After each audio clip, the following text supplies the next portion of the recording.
চট্টগ্রামের বোয়ালখালীতে একটি লবণ ফ্যাক্টরিতে অগ্নিকাণ্ডে 10 জন দগ্ধ হয়েছেন।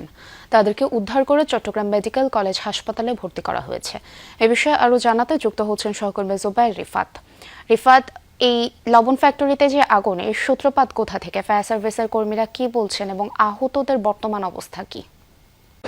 পূরবী, আগুনের সূত্রপাত আসলে ঠিক বৈদ্যুতিক শর্ট সার্কিট থেকে নাকি গ্যাস সিলিন্ডার বিস্ফোরণ থেকে হয়েছে, আমরা দুই ধরনের তথ্য পাচ্ছি এখন পর্যন্ত। যেহেতু বোয়ালখালীর পৌরসভার ফুলতলা এলাকায় আসলে এই কনফিডেন্স লবণের কারখানায় কিন্তু এই অগ্নিকাণ্ডের ঘটনাটি ঘটে সকাল 9টার কিছু সময় পর। আমরা যারা আহত আছেন অর্থাৎ দগ্ধ যারা হয়েছেন তাদের আত্মীয় স্বজনের বরাত দিয়ে যতটুকু জানতে পেরেছি, এই মুহূর্তে প্লাস্টিক অ্যান্ড বার্ন সার্জারি ইউনিটে আসলে 10 জনকে রাখা হয়েছে এবং 10 জন থেকে আসলে 8 জনের অবস্থা বেশ আশঙ্কাজনক আমরা জানতে পেরেছি। আপনার তো একজন স্বজন আছে, আপনি বলছিলেন, তারা আসলে কি কাজ করতে গিয়েছিল একটু জানাবেন, এখন কি বলেছে ডাক্তার, একটু বিস্তারিত।